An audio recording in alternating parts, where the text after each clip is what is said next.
Lyrik finally get their act together and start rehearsing, but apparently become their neighbour's public enemy number one.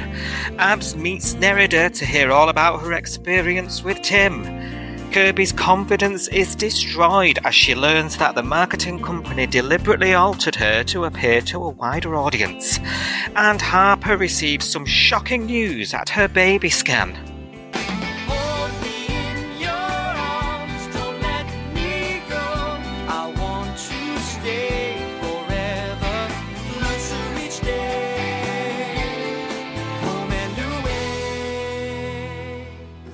You okay?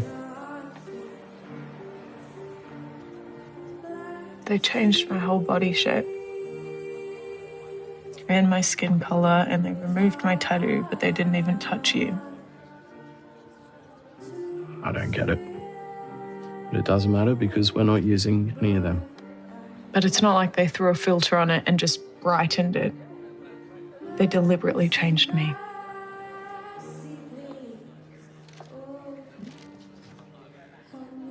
And what's wrong with me? Why would they do that? No, there is nothing wrong with you. Okay, and we are going to get to the bottom of this. I promise.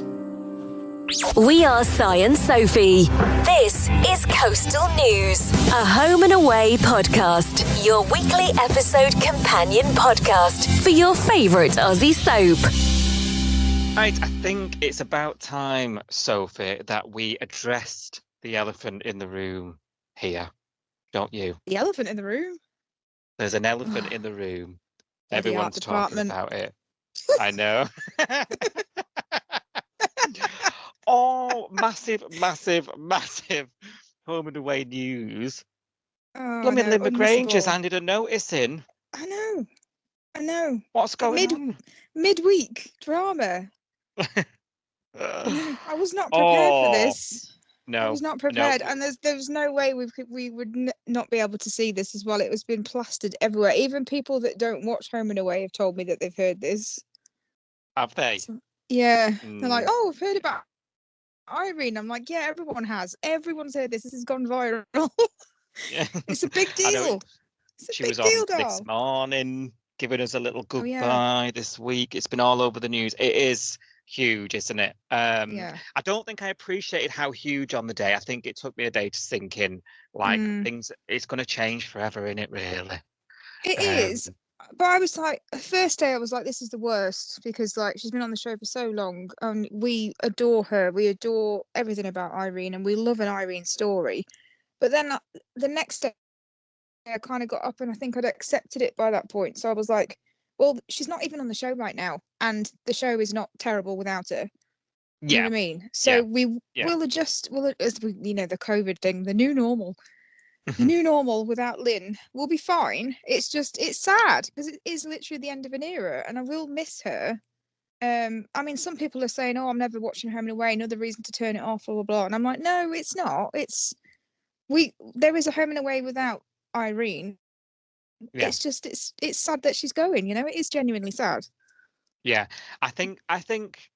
And this is something people criticize the show for, but I think the fact that the show constantly reinvents and constantly changes all the time it means that these things are a bit easier to swallow. We've had characters like Colleen and Mr. Fisher, Morag all go at some point, and the show has continued and told us stories we love to tell and keep us glued. So I'm not worried at all afterwards. I think they do a really good job at weaning us off some of these longer characters, actually. I've been joking on here for about 2 years with you about us getting weaned off Alf. Didn't expect this one. I know, actually bowled over by this one, but she's been in rehab for months now. Like, it's going into a final year on screen, yet most of the year is going to be spent without her. And that's a good transition. Do you know what I mean? It's not too much of a shock to the system, No, and I've been doing some maths. That sounds like it might end up being the end of the year if she's filming till the end of March. Yeah, 6 months out. 6 months, and then we get another 2 months, don't we? Yeah. So 6 months out for March would be September for us. and then November for us. So, you know, this is the year of no spoilers here at Coastal News. We're going to try. We're going to try. I think that's a kind of exit you can't really avoid. But imagine going. And Lynn herself has teased that the exit's her idea, the storyline's her idea. It's going to be poignant and relevant, and it's going to be tear-jerking. So brace ourselves. It's going to be good. You know. Yeah. In a word. But yeah, it's sad, and and then once you get over the shock, your mind starts going, beach house, who's going to live there, what's going to happen? I know. We've got all this to come, and we think we need to decide how we're going to say goodbye to Irene on the pod as well. We've got time, but we'll have a think. We'll have a think. We've got to have a little send off for Irene, I think. I think so, and there's just so much gold. I mean, we now live our lives quoting her famous quotes to each other. I do it in real life, and people look at me like, "What are you talking about?" And I'm God Save Ireland all of a piece. Yeah. I genuinely called someone Dahl at work the other day, and they looked at me like I'd grown 3 heads. Because they were like, "That's a bit overly friendly." I was like, "Don't worry about it, Dahl." Oh dear. Yeah. And then I kind of walked away because I was like, "Oh, just gonna leave it there." That just came out. So when I was in the office on Wednesday, someone was like, "Oh," they came over and they were like, "Oh, thank you for doing that thing yesterday." I was like, "Oh, no worries, Dahl." And then I just kind of went, "Oh, I just need to pop to the loo." I went to the loo and cried laughing. Yeah, that's it. Oh, someone's like, "Can you do this? Can you do that? Have you got rocks in your bed?" Yeah, I'm the same. I'm doing it all the time. So massive impact on us as viewers from the day's dot. So sad times, but we've got her for months yet. It's like 10 months away. So we've got time, and it'll be interesting to see then what her story is coming out of rehab. Like, where do we go? Do you know?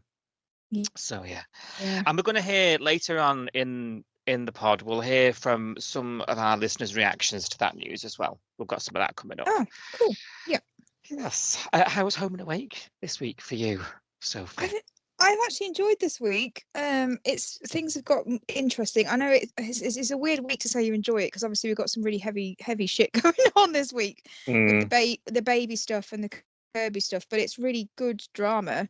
And then obviously we've got the comedy with John and Alf and all that stuff. So I've enjoyed this week, actually. I think we've been saying the last couple of weeks have been a bit of a chore in terms of storylines, feeling like they're dragging on a little bit. But now it feels like things are picking up, and I've enjoyed it. How about you? I have. It's been a real mix this week, and I quite like the mix. I did struggle. There was an episode, the Lyrik episode, we'll call it, where I was I'd actually forgotten about that. Sorry, I was like, if that was peppered throughout the week, it wouldn't have been so bad. But it was like full episode of Lyrik rehearsing, and I was like, kill me now.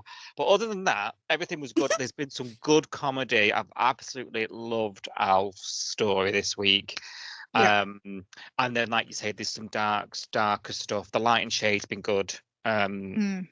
And I think, there's a lot of simultaneous stuff, a lot of plates spinning, and when we've gone through periods like this in the past, where there's loads going on, there's something in there that you're going to be liking and wanting to see more of, isn't there? Because there's that much happening. So, and I'm even like, okay, Tanya and Harper are more interesting now. Like, you know what I mean? So that's even keeping me engaged. So I concur. Should we talk about it then? Should we go? Yeah, let's do it. Right, it's back, Sophie. So I need you to do me a massive favour. Grab a stopwatch if you can, because Lyrik in a minute is making a comeback to the pod. I wasn't prepared. Give me 2 ticks. You don't have to actually get one, but I have one on standby. But, just in case. I'm ready when you are. You tell me when to go. Okay. I'll do 3, 2, 1 and then say go, and then you go. Okay. Okay. 3, 2, 1, go. It's Lyrik's first rehearsal this week in ages, and Tim's in the way, Kirby's out the way, and the audience are saying no way. But Remy is ploughing on regardless, and he's invested in new amps. He's well flashed, this millionaire after all, but gets frustrated when everyone's distractions are getting in the way of band time. The girls sit down and have a chat to him about it, and he says, I'm trying really hard here, girls, and I'm wasting my time, or what? Someone didn't tell the band manager Justin either that this rehearsal was happening. Lol, but that didn't amount to anything to be concerned about, so hey ho. They all have a sing-along in the garden anyway, wind all the neighbours up, and the po-po arrive, and that is Lyrik in a minute. Wow. That was Lyrik in under 45 seconds. There we go. That's how much I wanted it gone. Well done. Gosh. Did that summarise it well for you? Definitely. Yeah, I did enjoy the po-po scenes, actually. I did enjoy Rose turning up the second time, like, seriously. And they were like, we brought it inside. And she's like, no, it's still noisy. Like, that's not how noise works. Like, yeah. The second time made me laugh. I believe John. I believe it is the couple with the newborn baby. I'm giving the benefit of the doubt to Mr. Palmer there, and I believe him. I did think it was Cash at one point. I thought Cash is just being Cash. Yeah, that would have been more, because like he's got the Eden thing as well. So that would have been more believable. But I genuinely think that John had a Malbec and danced around his living room. I do. Yeah. I think he's mellowed in his old age as John. Yeah. So yeah, we'll find out what comes of that, I'm sure. But they're rehearsing the songs again. Someone Like You was ringing around the house again. They're back. They're back. Love them or hate them. Right. Abs has agreed to meet up with Nerida. You'll remember, having been hoodwinked by Cash, and she was kindly guided by Cash into his living room to chat it all out, and he's telling her, he's doing this to keep Eden safe. He's still trying, because Abs has got doubts, hasn't she? She's like, I feel this isn't right, and she keeps being sort of reassured by Cash, and I think that makes her ultimately go through with it. And she turns up and she starts to describe that, he used her. She met Tim. She was a user. She met Tim. She missed her own mum's funeral. That's how rock bottom she got. And she actually describes him as the love of her life. Like, she's head over heels for him. She's well into him. All the things that he told her were literally verbatim what we've heard him tell Eden, which I thought was interesting. And she explains, I relapsed and he ended their relationship. And what a swine for doing so. Now, I want to ask you, Sophie, is she, are we just home and away viewer and suspicious, or is she a little bit unhinged? Like, is there something beneath the surface here? Because the music went sinister. So that normally tells me to be sus. It did. And I don't know. I don't buy it. I wanted to, because I wanted to believe, because I'm obsessed with Tim, and I'm dying for Cash to actually find something proof, because at the moment I've got nothing. I can't say why I don't like him. I've got nothing to, apart from the fact, iffy morals and all that sort of stuff. But I nothing to say him and Eden shouldn't be together. He's not good enough for her, blah blah blah. I can't back Cash up on this. So I was waiting, and I'm kind of probably over analyzing everything she was saying, trying to find something to believe, but I can't. I still don't believe that he's done anything wrong. I don't think I believe this woman at all. And again, I don't know why, but then I don't believe Tim and I don't believe her. So what is the truth? I don't know. That's it. It's in there somewhere, isn't it? But where is it and what is it? I don't know myself. It would help to believe her, because then he is a bad guy and I'm right. But I can't believe her, and I don't know why. It's weird, isn't it? It's weird. It is weird. It is weird as well that she's the type of person that would get a random message on the internet by a stranger claiming to be a policeman and having read a review on his website. This has to be someone. This woman scorned is what I'm thinking. Like, is it like a legitimate breakup. We know that he knows who she is and knew straight away without any prompts last week. I don't know, there's a story there, but I don't know, same as you, don't know who's telling the truth and what the story is. And I feel like it's going to be explosive. I really do. I'm a bit nervous about it, if I'm being completely honest. And I'm a bit quite confused as to why we didn't get any further than that. Like at the end of the week, it didn't come back to this either. So I'm like, where's this gone and what happened? Like, I feel like we started to watch something happening and then it was like, and it's gone now. And it was Lyrik and Harper and the bait shop stuff. And I was like, wait, what about all the Tim stuff? Where's that gone? Yeah, exactly. Because that's the big dramatic stuff we want to see.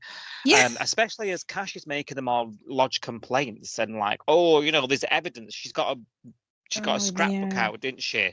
A journal out, should I say? And that's evidence. And you know, and I'm like, oh, and then Eden saw them leaving the house together, Abby and Cash. So I was like, it's gonna kick off. But then, like you say, didn't see it again then. So,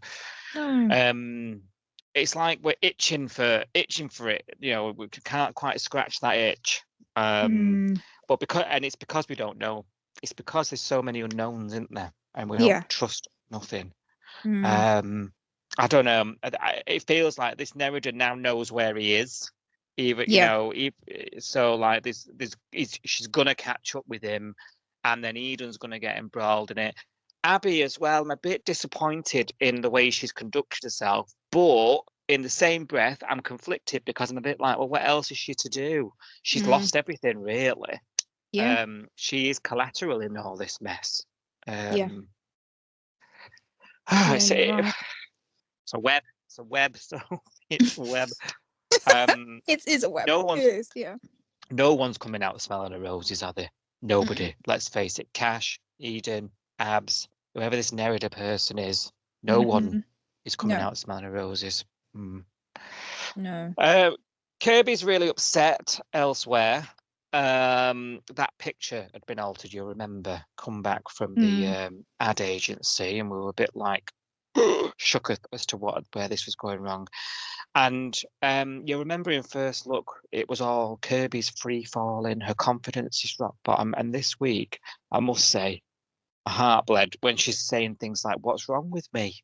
You know, why would they change this? What's wrong with the way I look?" Marley, being as usual, amazing, supportive self, was trying to instill in her that, you know, you are amazing, believe in yourself. This is a load of crap. You know, we'll get to the bottom of it. And they're empty words for Kirby. She's made her mind up. At the end of the day, she feels how she feels, and she's every right to. You know, it didn't happen to Marley, did it? It happened to her. And we can debate the reasons why till we're blue in the face. It doesn't need to be said, in my opinion. We know why. We know the reasons, and I think the show is really brave to bring this up in this way, personally. I thought it was really clever as well how Alf came out, didn't he? Did you clock that? And Alf says, you know, what was his line? He says something like he said you scrub up okay. Scrub up pretty well, yeah. I actually went like it made me so uncomfortable because I think it was the way he put the emphasis on the scrub, as in like scrubbing yourself. I think I just really it made me really uncomfortable. I didn't join those dots, you know. It just made me made me feel icky. And I know he didn't mean it like that. I know he meant it like, you say that, don't you? It was as a flippant thing. You know, it's a joke. Like if your mate's always in jeans and a t-shirt and he suddenly puts a suit on, you go, oh, you're going to court, you scrub up well, don't you? It was a joke. Yeah. And I think that's how he meant it. I don't think he meant anything by it, but because of the context of the story, it's made me go, oh my God, like what a choice of words for that. You know, it was just awful. Do you know?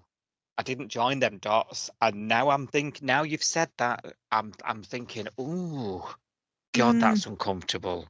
It made and then me I'm feel thinking about really bad. Yeah. Oh my God. And Kirby's obviously sitting there, literally saying they've lightened me. Yeah. Honestly, it made me feel sick, but I was like, it's so clever, but it's so cleverly done the way that they did that. Yeah, and it didn't paint. Alf didn't come off that bad. No. Like, he was an innocent, like, Yeah. contextual comment, wasn't it? Yeah. And But this it's opens up. important to show it. It's the Yeah. way that words can get bandied around, and meaningless words can become meaningful to someone because of context. Yeah, So absolutely. a week ago, if he said to her, "You scrub up well," she wouldn't have analysed those words as much. But this week, you'd be like, "Oh, I scrub up, okay. Like, what does that mean?" You would, wouldn't you? You'd overanalyze. Yeah. Yeah, of I course think you it's would. Of important. course you would, because she's been absolutely sidelined by this, you Mm. know, and she's reflecting on herself, thinking, I'm different. I'm not. I mean, the words that came back from the agency when Marley looks at, inquires about it is, oh, it's more sellable to the demographic if she Ugh. looks this way. Like, Yeah. the whole purpose of this was to show real people who serve and exist, and I don't get it, because it's an independent shop, so it's Marley's shop. He owns it. It's not like a big corporate conglomerate kind of thing, is it? He owns it, and he's subcontracted out the work to this agency and said, "We need you to do a campaign for us," and paid them. Like, he's the customer. Why are they not giving him what he's asking for? I don't understand this. It's bizarre. I know. They even got rid of the models because it wasn't working in favor of them. Yeah. Like, but I guess this is about the beauty industry and the media that we consume, and the models we're looking at are not self-reflective. And there's multitude of reasons: sex, race, you name it. But people that we're looking at in magazines and billboards and posters, they're not reflective of ourselves. And I think that comparison that society makes, I think this is the story that this is opening up, to unrealistic images of people. And no, I totally get that. I just think because he's paid for it and he's the customer, it's not like Pepsi have said we're asking you to target, I don't know, 15 to 25-year-olds. Go away and do an ad campaign and come back with whatever you think, give them free rein, whatever you think will appeal to them. They've not done that. They've gone, we're going to use us as the models because we want to make it real. They've given them a different brief from what the photographs have been, and I just think you've told them what you want, and they've given you something else, and I don't understand why they've delivered that and not given them what they've asked for. I know it's so ingrained, they've done it without even consideration for that. Yeah, but then they've not backed down either. They've just got this. I know. Marley's had to tell them to 0121 we're cancelling the gala, which I'm gutted about because I wanted to see this gala.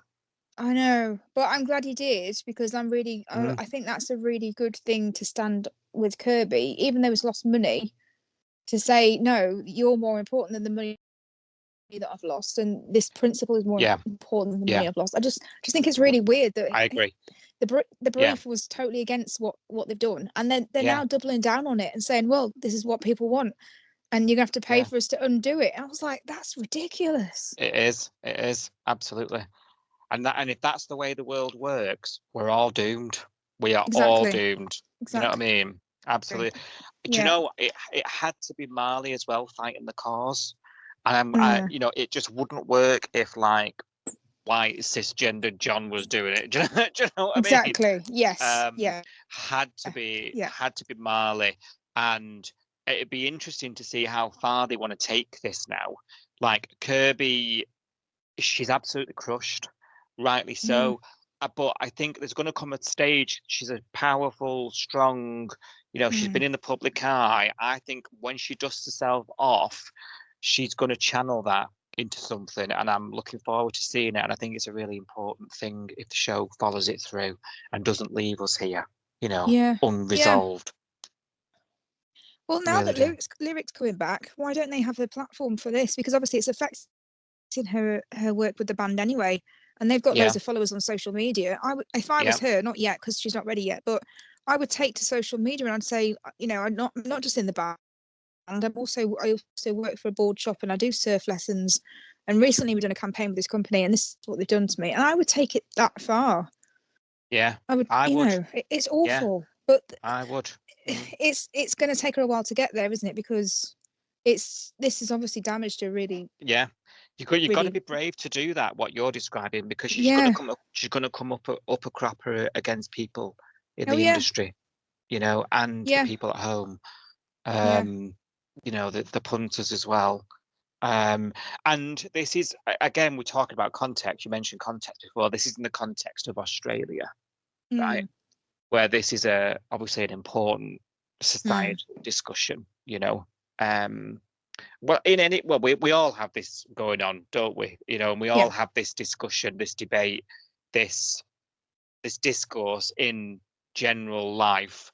But it's a particular issue in Australia, I think. Yeah. And it's an important one to tell. And I'm glad it's on the biggest show in Australia, the biggest drama in Australia. Yeah. And being given the opportunity to because it is, if this changes even online, I'm just thinking about online, and I'm going to read some comments in a bit about this story because I think it's important we do. Even if it changes one of those person's opinions or makes them think about why am I reacting that way, and it makes them reevaluate some things in their life, the storyline's done its job on it. Do you know what I mean? Yeah, so, definitely. Yeah, it's I'm surprised by this because, like I say, I'm not reading things ahead anymore. I'm surprised by it, and I'm really happy that I didn't know it was coming because I'm really, really invested in this. Yeah, I'm glad it's Kirby, and not only because I think she needed a storyline of her own. I mean, we've been banging on about that for ages, haven't we? That she's just got the band and she's got no friends and she needs to integrate more. So I'm really pleased that she's got a storyline that's about her and not about Lyrik and everything else. So that's really good. But also, I was talking to Mr. David tonight on Twitter, X, whatever you want to call it, and I was saying it's really important that they chose her specifically because she's really confident and she's normally really comfortable in her own skin, and she's in a band and she's on stage, and to have somebody that wouldn't think twice about herself 2 weeks ago to now be so devastated by these comments, it just proves that it amplifies the story more, that your actions, the things that you can control, can have such a massive impact on someone, even someone that's got self-esteem. Imagine what it would have done to someone who's already at the bottom of their self-esteem. They're already going through stuff and they're already feeling, oh, I don't like this about myself and I don't like that about myself. It can really damage somebody that's really confident. Imagine what it could do to somebody that was even more vulnerable. You know what I mean? It's just it highlights that, I think, which is really important. So I agree. Yeah, you're right. Absolutely. Like, it can happen to the people you think are untouchable. Yeah. Not fazed by anything. Really outgoing. Yeah. You can still affect someone. Yeah, 100%. Yeah, really good way of putting it. So it sounds like unanimously we're into this. And we think it's a really good idea to cover, which is good. It's horrible, but it's so important, and I think it's being tackled really well. I think Kirby's delivering I've forgotten her name. What's her real name? Oh, Angelina, isn't it? Angelina, that's it. Yeah. Angelina Thompson, isn't it? I think she's doing a really, really good job of this storyline so far. So yeah, agreed. Yeah, a really good job. So yeah, I'm enjoying it. Like, it's a weird one to enjoy because it's awful, but Quick thoughts on what you think about Marley's participation in it. I knew you were going to ask me about this. Obviously, I'm not a big fan of Marley in general. Not like you are. I'm not quite there in the Marley bandwagon. But he has done really well this week, and I am proud of him. I do like the fact that he stuck up for her. I do like the fact that he went against the agency and said, "Give me the original photos and not this crap that you've done." And I think he could go a bit further with that. I'd like to see him, because he's paid these people money, and I think he needs to fight them for that they haven't delivered what they wanted, and they've actually offended somebody that's part of his employment. And I think he needs to go further with. I actually think the Coastal News need to get involved, but I don't think Kirby's ready for that yet. I think that would just propel her into a bigger spiral of, because then it's got to be on her terms, hasn't it? Yeah. I think eventually they need to make this bigger, but I do think he's done a good job. I think the fact that he turned up at her house and he was there on the beach when she had that meltdown in the lesson, and he's just been there, just in the background, just watching and making sure she's okay, and I've liked that. So yeah, I think the support that he's given her has been really good. Yeah, and he followed up afterwards, didn't he? He came to her house and was like, "I'm worried about you." I also loved, and it's very subtle. There's been a few occasions with Marley and Mr. Stewart, and it's like the old school meeting new school, isn't it? It's like because Alf's like old, not in age terms, Rude. but in like what you would expect from somebody of Alf's age and stature to be, and we call it gammon, don't we? I'm trying to think of a better way of putting it. You would make assumptions. We all do it, don't we? And Marley and Alf's relationship fascinates me. The whole smoking ceremony when we had the shooting last year with Stevie. And this time he cancelled the gala and he goes into the office, really simple scene, and he lets Mr. Stewart know this week. And Mr. Stewart sort of looks at him and gives him the look of like, good on you. You believe in it, you've stuck to your guns, and I'm proud of it, and he's sort of that across the barrier, or if you want to call it a barrier, across the divide, like he's encouraging this young man to stick up for what he believes in. I just loved that scene. I really did. And that's very much Alf, isn't it? Like he's always stuck up for the underdog, and he's always been the first one to, make sure that someone's been backed, and he's got a very strong sense of what's right and what's wrong. And Marley didn't lecture him like, oh, when you said screw earlier. No. Like, and I thought that's perfect seeing that, because I thought that's what that scene was gonna be. I think Marley's smart enough to know that was just an innocent comment. It was a poor choice of words in the context, but I don't think it was meant anywhere near as how it landed, if you know what I mean. So watch this space ice there. I'm into this. Into it. I tell you who's into something. Back. She's forgotten her anniversary though. Salt by the Sea was a year ago. Blimey. She's forgotten her outfits as well, the clothes. She's forgotten a few things. I've not got a lot on this. We don't want to spend too much time. But neither is she. Forgotten her. He spends the day trying to peel away from work, as she's like, I'm so busy, and Marley again has to say, oh, it's your anniversary. So she goes to the hospital in a smalls, and they make love at the hospital. Thoughts on hospital sex?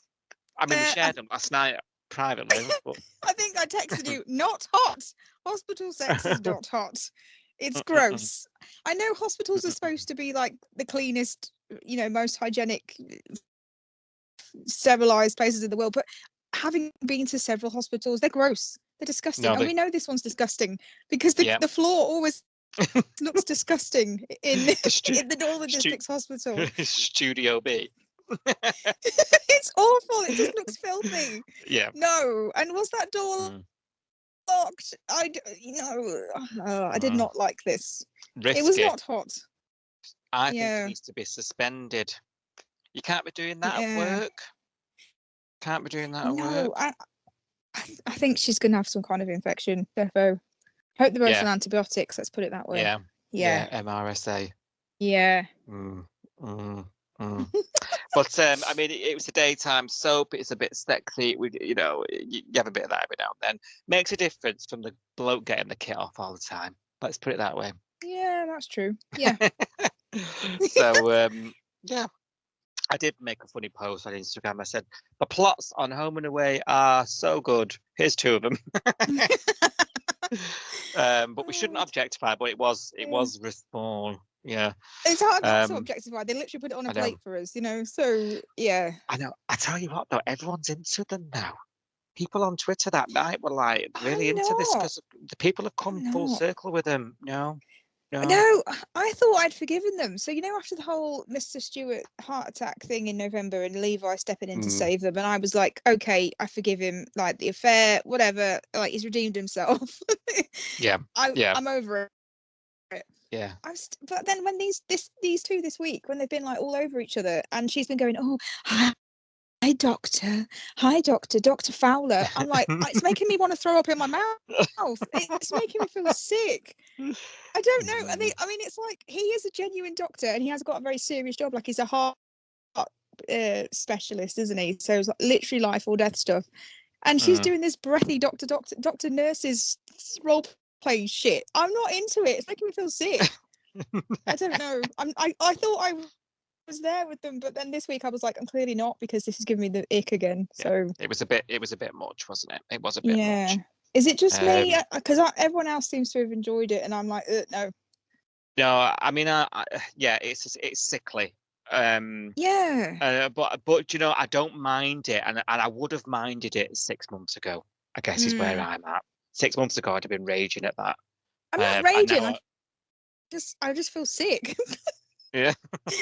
Fair enough.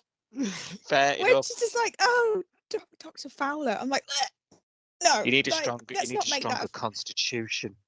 It's just it feels like it's fetishizing, is that the word, his job.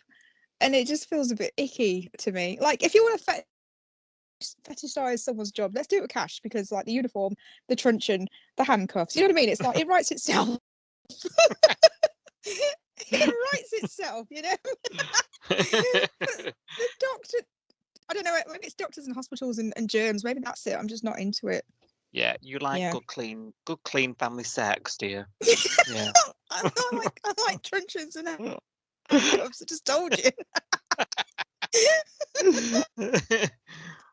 So if it was like down in a cell in YCPD, a workplace, that's more rendezvous, like it. It's more up your street. Yeah, got you. Yes, that one cell in YCPD that everyone's been in. Yeah. Or the interrogation room. Yeah, the interrogation room. That would have been hot. Yeah. But not the hospital with the dirty floor and the dying people, all the death. No. Yeah, forget it. Yeah. No, I'm with you. You've won me over. I'll see you down at YCPD, but not at the same time. I'll go first. We'll have to do a 1 in, 1 out. I'll let him go first. You can go second. I'll take it. Like the deli counter. Take a ticket. Wait in the queue. Oh dear. What are we like? We're not even 5 minutes in, are we? Oh God. Anyway. I know. I've only had one send me on today.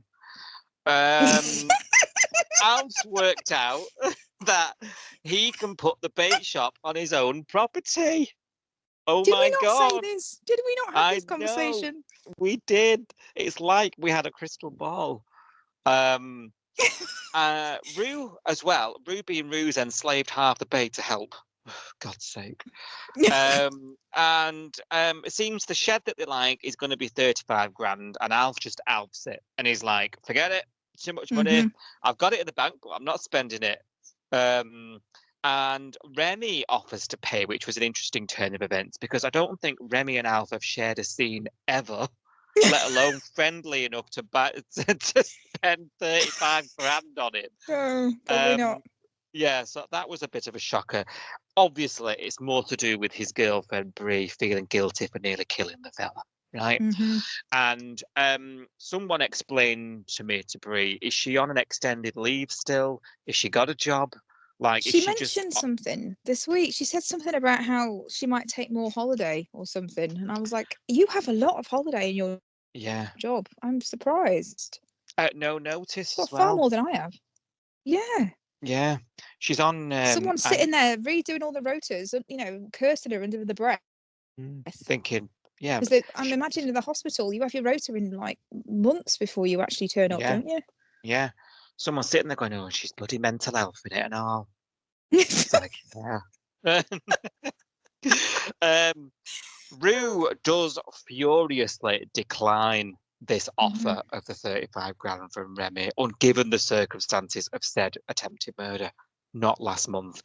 And Remy goes back to Summer Bay House later on, which good on him, to be fair, and basically has a good stern word with Rue, which I think gets through to her. And he's basically saying, how long are you going to punish Bree for? for this. Do you know what I mean? Like, get over it, woman. And she does. So it makes her think, and she comes round and she says she wants to accept the offer.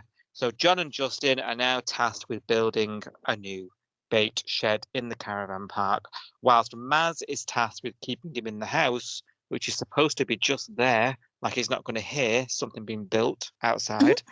And she's doing a terrible job at faking illnesses and fainting. Beautiful scenes they were, beautiful scenes. Maz is in an absolute tiz, and Al's not knowing what on earth's going on. Yeah, I thought we were buying a shed, not building it. I think something's gone a bit grey in the story here.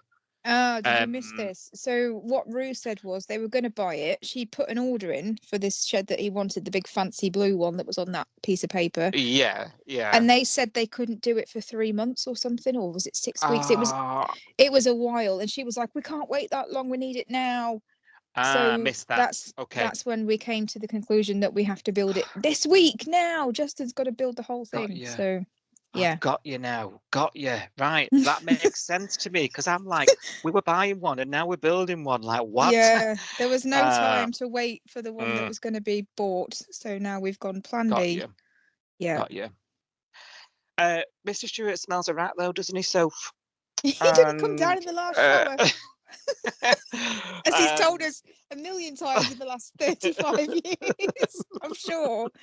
I think there was what's that Insta account? Is it Home and Away? Yeah. And they do the clips of old Home and Away stuff, and loads of the cast follow the account as well, because it's absolutely hilarious. And I'm sure there's a whole clip of people saying, "I didn't come down in the last shower." And it just made me think of that. So I was like, yeah, he knows. You can't pull all over his eyes. Weekend and share it. No. Yeah. Catches him in the act, building it, and he does a little smirk. I thought, I can't help but smile when he smiles. I know. Just, so are cute. you the same? It's so cute. So we're in this situation now where he knows that they're all lying to him to build this shed in secret, and he's rubbing his hands together because he's thinking, I've just saved myself 35 grand. And I'm getting my shed, thank you. So he starts having a bit of fun with it, doesn't he? Saying things like he's going to clear the shed out. He knows everyone's trying to get rid of him, trying to keep him at the diner, or trying to send him off to Marimba. And he's like, no, I'm going to clear the shed out. And Rue's offering to do it for him. And he's like, give it a lick of paint while you're there too, Dal. He's having right good fun with it, which is just such nice, light stuff. Yeah. You know, we needed this. Yeah. I'm loving it. And I was saying to you, wasn't about it being a nice, good community story, talking about, you know, a community business. And then this week when we got to it, I was like, why is Rue making everyone do the work? Obviously, Al's 80 odd, so he can't do it. But then I thought, why are you complaining, Simon? Like, you wanted the community to get involved. Like, so now it's Rue's. I know it's Al's business. Rue's project manager. Maz has been tasked with distracting him. Remy's footing the bill. Justin and John are building it. We're all got a big secret, but it's a good thing. It's a good, positive secret for a change. Everyone's involved. Get on board, Simon. So I decided I was going to, and I'm loving it. Had a word with yourself, did you, Dal? I did, Dal. Yeah. Are you enjoying it? What are you thinking? I am. I really enjoyed it. Especially enjoyed Friday's episode where Alf was kind of like smirking to himself, drinking his tea and ordering, you know, fresh lick of paint, please, on the shed. I was loving this, and the fact that Palmer, you know, put his hand in his pocket to cover their story, and I crashed the buggy, and the Polaris is going to be needing repairs, so I'll buy you dinner. And he was like, "Oh, putting your hand in your pocket, are you, Palmer?" Like, the whole thing was just brilliant. I loved it. And we needed it, because the rest of the show this week's been really heavy, like the baby stuff and the Kirby stuff. Like, this was the light relief in between. You know what I mean? It was needed. Yeah, I agree. So I good. completely agree. Yeah. You know I love Mr. Stewart, so anything with him is just yeah. You know, I think it lifted me up as well after the Lynn McGranger news, and you know, I think it just gave me a bit of a zhuzh. Yeah. So I agree. Do you know, it looked like Marilyn was clocking it though. Yes. Jig might be up already. didn't it? She was watching him, wasn't he? Was smirking into his tea while Rue was running off, pretending that she, oh, I've got to go do stuff. And then Merida clocked him, didn't she? And she looked over and he was like smirking. And I thought, she knows. She knows that he knows. Yeah, she knows he knows that they don't know that he knows. He knows. He knows. Yeah. So I almost thought, you know when Marilyn was having to do her like, oh no, I feel really dizzy. Oh, I'm just gonna go lie on the sofa. When all that was kicking off, and then Leah just appeared with this sandwich out of nowhere. She'd robbed off John. I thought we were gonna have to go down the route of like Maz having a funny turn and wanting meat again, because I knew that salami and pickle sandwich was in like that box. Yeah. And I was like, Mr. Stewart's not going to eat a salami and pickle sandwich. She's going to have to offer it to Marilyn or someone, and then she's going to have to, when she was back on the burgers when she had the phosphate poisoning, wasn't it? After that, and I was like, oh no, she's going to have to pretend she's like into salami and pickle now. Back to Mad Maz. Yeah, I was waiting for that, but that didn't happen. So that would have been fun as well. Trying to not eat salami while looking like she's eating salami. Yeah, that's what I was expecting. Yeah, because otherwise, why tell us what's on the sandwich? Doesn't make sense, does it? It was weird. It was like, oh, you bacon and egg for Justin and salami and extra pickle. Because I was like, salami and pickle, I can't even imagine. I love salami, I love pickle, but I just can't imagine them together. I was trying. No. Yeah, everything, no pickles. If ever we're out anywhere and we're eating something, no pickles. Give me your pickles. I love the pickles. Fine. Yeah. That's fine. At least now. See, we're a good team. I love people that don't like pickles. You know, people that you go to McDonald's and they go, oh, I don't want a pickle. And I'm like, I love you. Give me your pickle. Yes. Non-pickle people are brilliant. Hang around with brilliant to eat with. Yeah, there we go. I wonder if Dana's a pickle person, because this week she's teasing. I mean, I had to think of a segue. This week she's teasing Harper. She's missing her pickle. Worse, isn't it? You think her pickle's in Melbourne. I don't.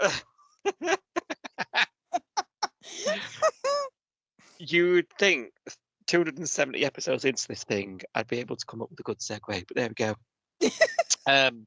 She's teasing Harper this week, saying, "Oh, the demigod, what's it like? They must talk other things over there in his muscles and baby." And it turns out, nope, they don't. And at that moment, it runs over and starts asking her about baby. How's my boy? So I'm like, oh god. Yeah. So we're starting to go down the existential. This relationship doesn't work, and we've only been in a relationship a week.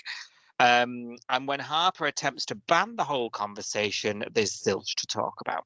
So Dana says, this is the 21st century, get out to dinner, make him take you out and talk, which they do. And she starts talking about herself, and they realise he's never even asked her a question. Typical blooming Tane. I'm thinking about you through the whole scene, screaming at the telly, saying, selfish sod, doesn't ask anybody any questions, talks about himself all the time. That's all I was thinking. Didn't take any of the dialogue in. I was just thinking about Sophie. I'm sorry, I'm ruining so it that's what's got in my notes. This is just say Sophie was right. And Dana herself, it makes her reflect, because she's feeling about the toughness of long distance, and she's trying to talk it out with Theo over a game of pool, and she's talking herself in and out of long distance, and Theo, bless him, couldn't even get a word in edgeways. And Xander then texts her and invites her down to Melbourne. She's still excited for a weekend away, and she loves long distance again, because it's like a little mini break, until he cancels on her, you little swine. She's struggling already. And she's then sort of saying, look, are we over? Is this it? This isn't going to work. He's only been gone a few days. And John's saying things to her like, I was in the Navy. If you can't make it a week, you've no chance. And she's there 3 days in, really upset, So I think she feels like he's done a bit of a backdoor exit out of their relationship. And I do feel for her a bit here, because, like I say, they were a couple of goals at one point. So Harper, knowing that she's feeling down, offers to take her to her baby scan that she'd frozen her out of not a fortnight back. So she's back in the loop. She's allowed to know that they're having a baby boy. And She's out of the hospital with her, and it's a blooming good job because there's an issue with the baby, isn't there? Our biggest fear, our best prediction, I would say. Yeah. Because babies in Summer Bay. So this nurse, this doctor, whoever she is, has found something. She's gone on the phone. Dana's over here, and something's wrong. Everyone's panicking. Specialist is called in. Oh, Jack of all trades, Levi here, is called in to look at a cyst on a lung. What happened to heart surgery? I love the fact that he even got questioned about this. Like Mac was like, "What is this your area?" And he was like, "Well, no." No, but I'm on speed dial. I love the fact that the show addressed it because she was like, "What are you baby? You do babies now?" And he was like, "Well, no, but yeah, like I'm on dial." Cool. I loved that. God. I was like, God. I feel seen when they do stuff like that because I feel I like know. they know we're going to go. Hang on a minute. They do it so we've got something to talk about in here. That's what it is. Yeah. What it is. Definitely. So in he goes. It's all urgent. And then he's got to sit. Because Tane gets called, doesn't he? Dana speaks to him and says, "You better get here now." He's got to sit down and tell Harper and Tane, "Look, this could be quite serious. These are your options. We can operate now, but there are risks. I mean, it's an operation, of course there are risks. Or we can wait and see, and then, when Babby's born, we could look at it then." And Harper's like, "Nope, I'm not doing an operation. If there's a risk of me losing this baby, like, no." And of course, there's a deadline. We've got to do it. We've got 2 weeks to do it in. You're 26 weeks. We've only got till 28. Otherwise, it can't be done. So we're in a sort of moral dilemma now. Do we not? Do we? Harper doesn't want to do it. Looks like Tane does. Levi believes she does. This was always going to happen. There was always going to be something wrong here, wasn't there? Because of it's a baby, and how this whole came about. It's the moral of soaps, I suppose. Yeah. We knew this was coming, didn't we? We've been talking about this for weeks because we were like, we can't see a future for this family. Tane, Harper, and the baby in the Bay because we don't have this.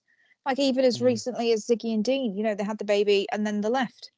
Yeah. Like it just doesn't happen. So you and I feel bad that we've been predicting this, but we kind of knew that there was going to be some kind of baby drama happening. Yeah. We're just sort of waiting for it and wondering what it would be, weren't we, really? Yeah. We knew there was something coming. Do you think she's going to lose? Do you think she's going to decide to have this operation and then lose it?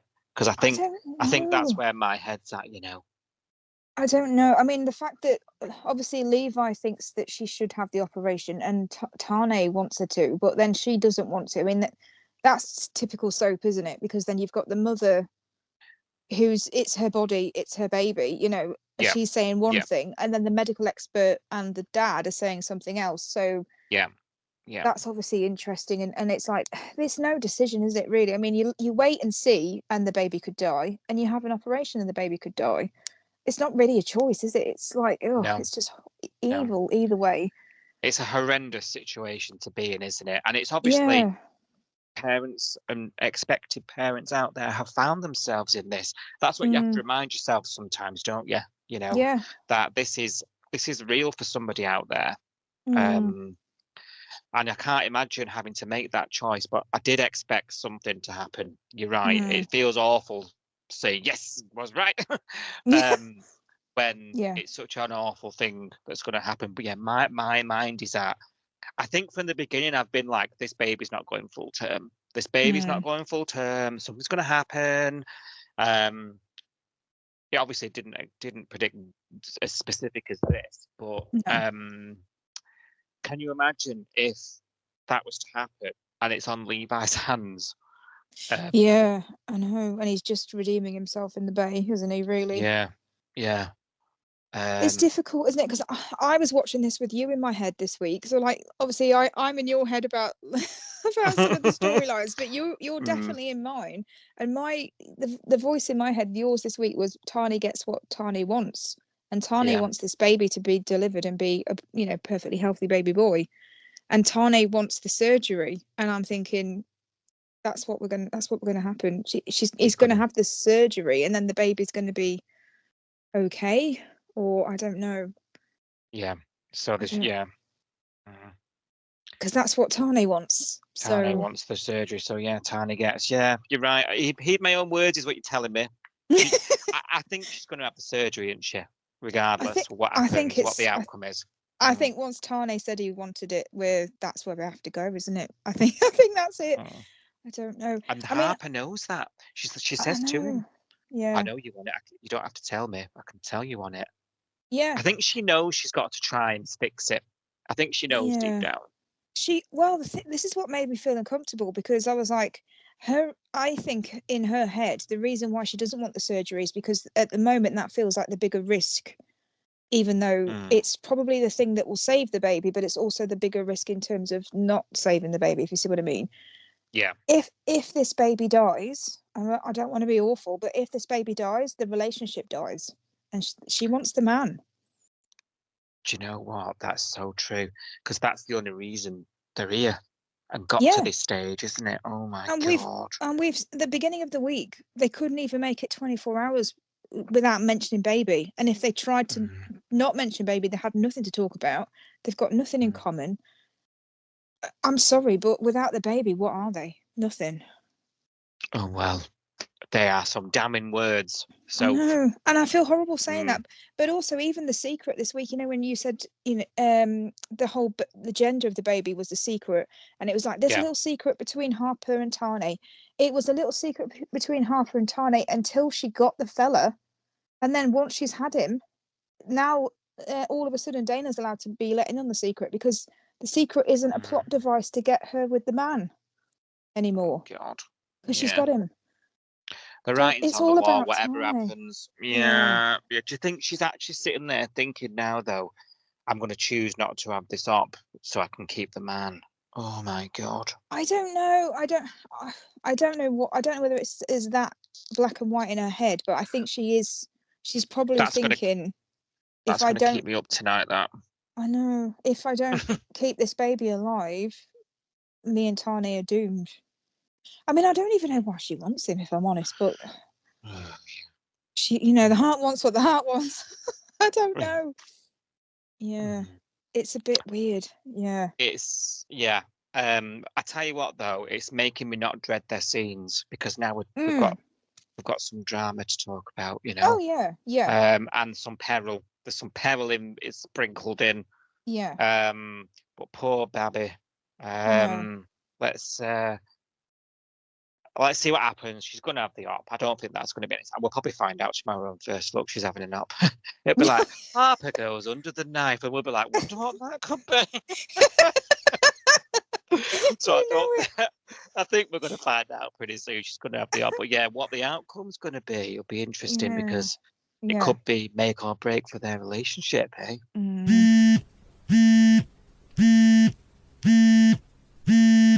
Right, so I'm taking the reins again this week. It's time for your say on the bay. Yours, as listeners will know, every week we give them our say, but we do like to hear from them as well. And they get in touch in their droves during the week as the show goes out. We tweet along on Twitter on the hashtag @HomeAndAwayUK, and our handle is @CoastalNewsPod. Every night 6:30 as we watch the show as it goes out on 5-star. We're tweeting along, come along, say hello, tell us your thoughts. We love to hear them. There's a good gang of us on there on the hashtag. And every night we meet and chit chat all things Home and Away as it goes out. And we live react, which is great, because it means we're getting people's initial reactions as it goes out live time. We're on other social media as well. We're on Instagram, Threads, YouTube, Facebook, you name it. Come and find us @Coastal News Pod on the hashtag Home and Away UK. and get involved. If you don't have social media, you can email us your thoughts as well, and we'll read them out. We often do read an email or two out on this segment of the show. Drop us an email, coastalnewspod@gmail.com. And let's go through some stuff we've had come in this week. Sophie, are you ready to hear what the guys all think about Summer Bay this week? I am braced. Braced. Ready. You ought to be. You ought to be. Strap in and strap on.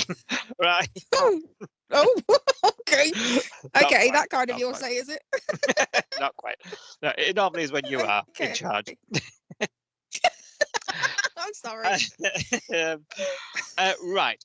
One of the big stories, we spoke quite candidly in the main part of the episode about Kirby's storyline at the moment. So I want to share some reactions about that. So I'm on Facebook first of all. Okay. Ooh, The Home and Away UK Facebook page shared the image of her discovering the photo, opening the photo, shared the video clip of that, and her sort of pointing out to Molly and explaining what's been altered with her.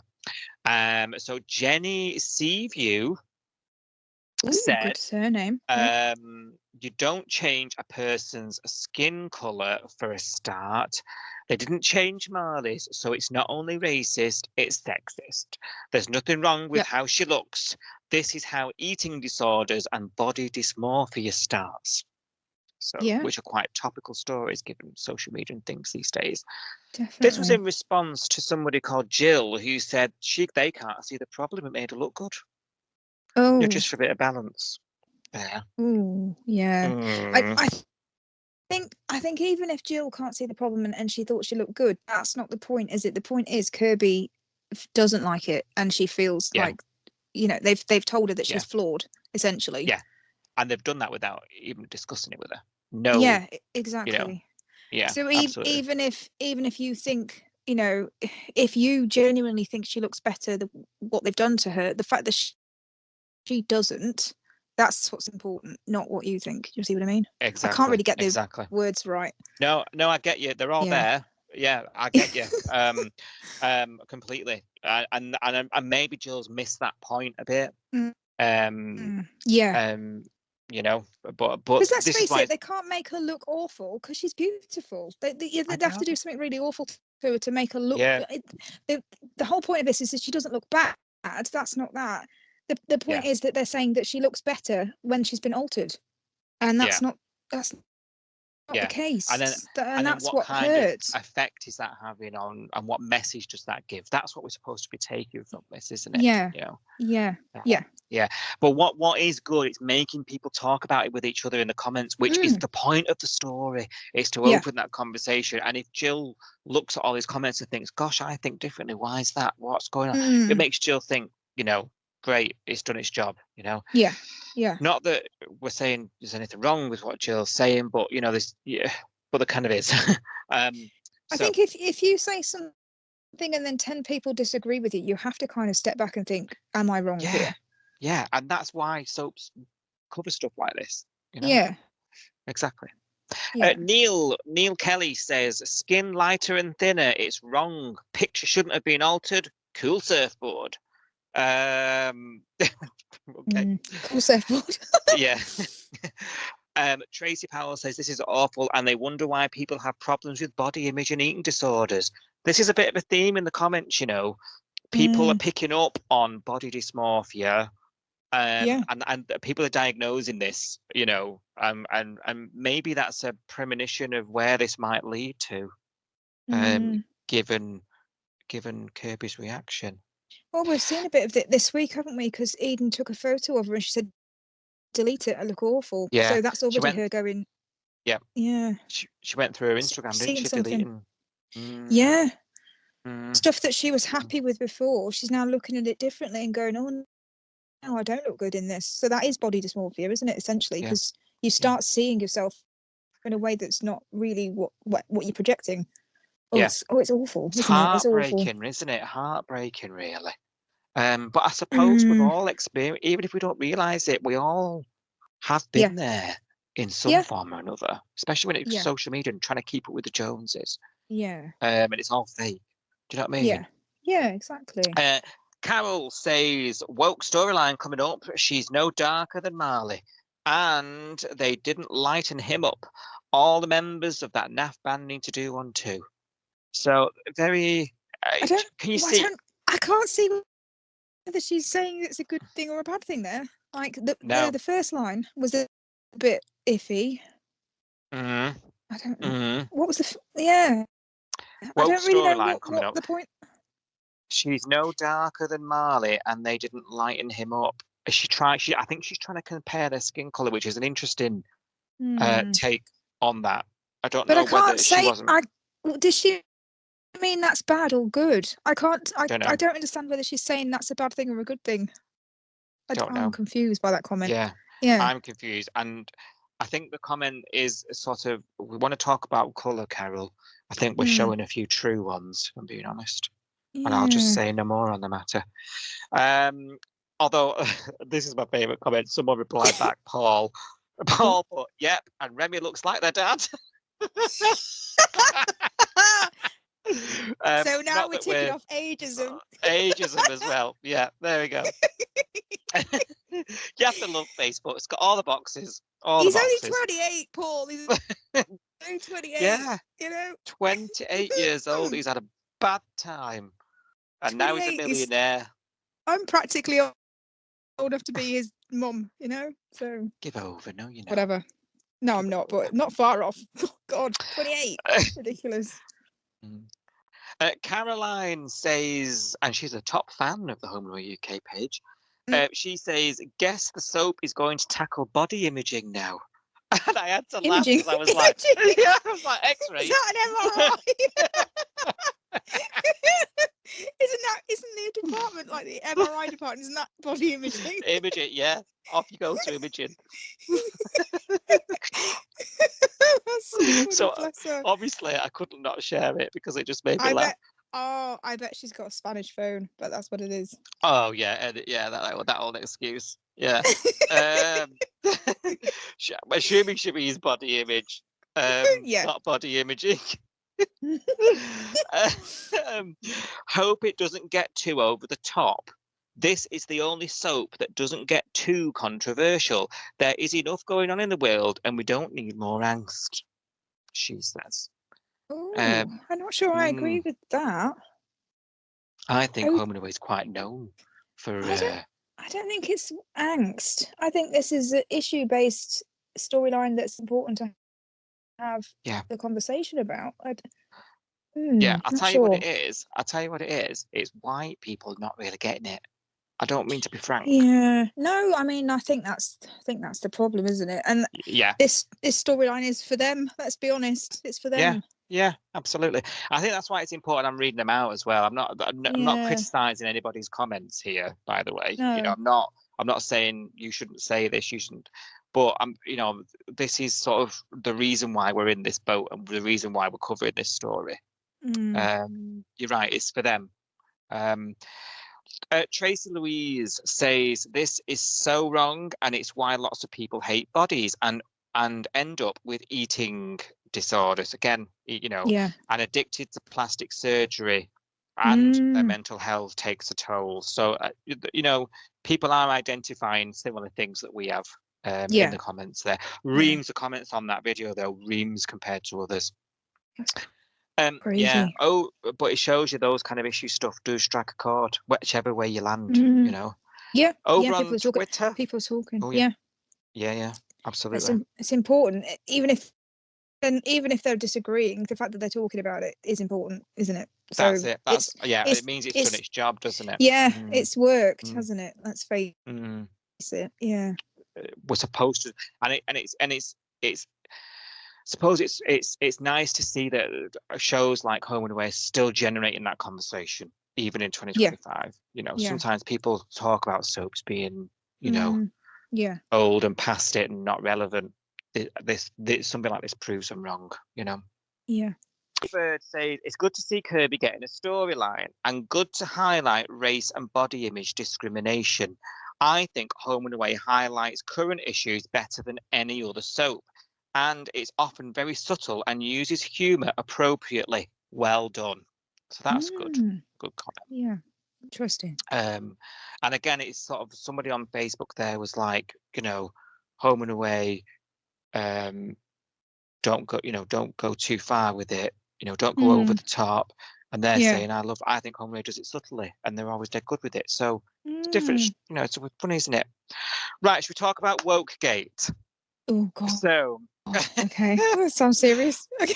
Kayaking John Oh on the Twitter this week said, home and away, hashtag home and away UK, don't go woke with this Kirby storyline. Yawn. Whatever that means. So you did a really fun thing and shared it and said, is this woke? I don't agree, but I'm open to hearing people's thoughts. Oh, and some thoughts they gave us, Sophie. So Ty at Tweety Ty said, hello, says, I guess it depends on your opinion of what the word woke means. Brackets, I don't think the definition should be up for an opinion, but anything goes on this app. How true. Yeah. Yes. How true. And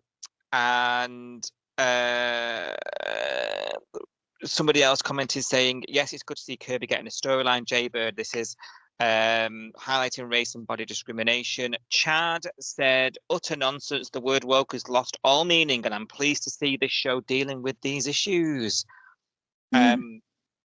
Emma at Gravy Monster said, it's a brilliant storyline, something I have dealt with as a photo producer regularly. The fact that Marley is dark and has visible love handles. Okay. That haven't been altered, true to what happens. Imagine being told you are too dark and too curvy and then trying to keep your head up. Oh yeah. Well, yeah, exactly. I mean, yeah. It's a bit confronting that tweet, Emma, but I get what you're trying to say. Yeah. The point behind it is imagine putting yourself in her shoes is exactly what everyone needs to do, don't they? Yeah. I'm trying to crack on when you've been there. Yeah. Mr. David _885 says, this storyline is highlighting so many issues: body image, race, misogyny, not remotely woke at all in my opinion. I am also happy to see the lovely Kirby getting a storyline of her own too. Yeah, so I agree. This word woke really winds me up, because do you know what? I don't know what it means really, but I'd rather be, if this is what I've got to go on, I'd rather be woke than an ignorant bastard. Do you know what I mean? I know. This is what confuses me, and it's probably because I'm a 40-something white cis straight woman, so I don't really get it. And this word woke wasn't vernacular when I was growing up. It's new to me, and and I've only ever heard it in the context of something bad. When I've heard the word woke used, I've only ever heard people saying, oh, this is woke, as in this is negative. This is something negative and what have you. So I don't really understand, because when I've looked up the word woke, like the origin of it is not negative, and it basically means that you actually give a shit about other people and about things that are bigger than you in your little bubble. But it's become so negatively used online that I'm just so confused by it when people say, oh, this is woke, because I'm like, how did this become a negative thing? From when I've read about what it means, it doesn't mean that. I find it really confusing. So it's like I'm an absolute minefield. It's a word I've heard bandied about. It's completely passed me by. It sounds like it's been sort of hijacked at some point, this word, and there's negative connotations associated with it. And it's sort of like, if you're respectful of other people's way of life, you seem to be branded with this word. And like this context here, we're talking about a real issue here, like race, misogyny, sexism, all those things that Mr. David just listed in his message. Why would that be woke? Like, that's being branded. That sounds negative, It does. It's a frightening world out there, really. It really is. No wonder no one can get along. There's some reaction this week to the news that Lynn McGranger was hanging up her apron and Irene will be leaving the bay. Although I say just recast it, Dal. I've done it before. Wow, that would be a bold move. How funny though. How funny. Like, soap audiences 20, 30 years ago would accept a recast, but now we wouldn't. We just wouldn't, would we? Accept a recast now. I think a recast, when they originally did a recast with Irene's character, I think it was because it was a couple of years or a few years wasn't it? Yeah. Was it even that long? I can't remember. I think now, after this long, if someone, even the Haley one was jarring. You know, when they swapped Haley's head, that was jarring, and she wasn't even like my favourite person or on it for decades. If someone walked into the diner and went to Marilyn, hello, doll, and she went, oh, morning, Irene, and it wasn't Irene, I would lose my shit. I think it'd be funny. I would absolutely lose my mind. I don't think soaps, you don't see it on any soaps these days, and you used to see it a bit. So I just think times have changed. I don't think the audience would copy it. Isn't she like the record holder for the longest serving female actress in a daytime soap in Australia or something? Like, you can't replace her. Come on, she's literally irreplaceable. She's got the Guinness World Record. Come on. Is it? Yeah. There we go. Yeah. So obviously, rightly so, there's been an outpouring since the news, and I'm gonna go for the first. I think this is the first. I'm gonna go to Blue Sky here. There's been some reaction on Blue Sky. Yeah. Jonathan there's people on there now. It's gotten a bit busier. Yeah. Wow. Jonathan says, "Oh, gutted that Irene is leaving Home and Away. I hope her exit includes cameos from some of her former foster kids, like Haley." Just talking which one? The ginger one or the blonde one? Write in and tell us, Haley 1 or Haley 2.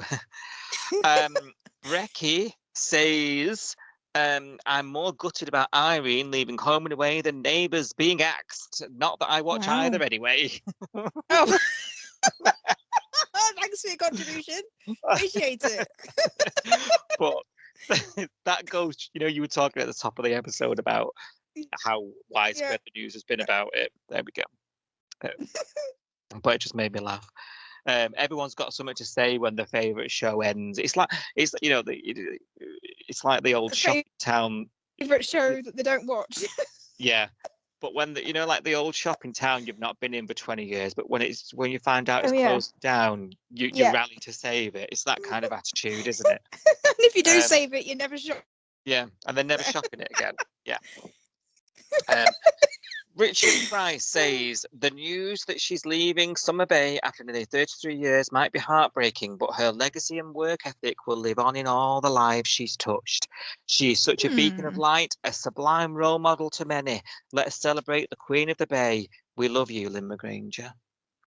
Oh, that's lovely. He shared some lovely pictures of him with her. Oh. Back over to Facebook for some reaction, and Tracy Powell saying, I don't blame her wanting a quieter life, but I will miss her. She's such a lovely character and a great actress. To be fair, she's been in it for a while now. I'm going to say she hasn't been in it for a while. She's been in it for a while. We know that now. So I suppose this is her leaving. But she's not retiring. I've seen a lot of comments this week saying, "Oh, I don't blame her for retiring." She's not retiring. She's going back to theatre. Because the reason why she's been off with the rehab storyline is that Lynn has gone and done theatre, hasn't she? Yeah. And she wants to do a bit more while she's still able to. Yeah. Yeah, and basically. It's reignited that fire in her because she started in theatre. If you read her autobiography, which we both have, it's brilliant, and it talks about her theatre days, and it's really really interesting read. But it's kind of ignited this fire in her where she's like, I started out in theatre and I want to go back to theatre. So people that are online that are saying she's retiring, absolutely not. You can't make this woman retire. Yeah. She's going to be carrying on doing other stuff. So. Yeah, and good on her. Absolutely. And coming to a panto near you next Christmas, no doubt. John says, I remember when the original Irene came into the show drunk and her kids wanted naught to do with her. Then once she sorted herself out and the recast, she was a lovely person. Took example from Pippa and kind of became a foster parent to many young kids and became a really good friend too. Irene will be missed. All the best, Lynn. Daryl says, oh wow, I used to watch Home and Away back in the ITV days and I'm now on Team Neighbours, but I remember Irene being in it from back in the day, wishing her the best of luck. So there's just love and luck messages coming from all angles. That's nice. Yeah, Brenda says, thank you, Lynn, for 33 years of wonderful acting. You are a breath of fresh air. We are going to miss you so very much. Home and Away will not be the same without you, and we wish you all the very best. Sending you love and hugs from the UK. Valerie says, love you. Home and Away is really popular here. Courtney says, I'm shocked. Alf hasn't retired yet. He's the oldest actor in any soap. And he's also the heart of the bay. I think I would stop watching if he left. Bet you don't, Courtney. I bet you don't. So yeah, lovely messages coming from viewers, non-viewers, old and new for Lynn. Yeah. She'll be missed. We're going to have to do something, aren't we, when she finally hangs that apron up. Yeah, for sure. Please take the time to like, subscribe, and review Coastal News wherever you source your podcasts and ensure you never miss an episode.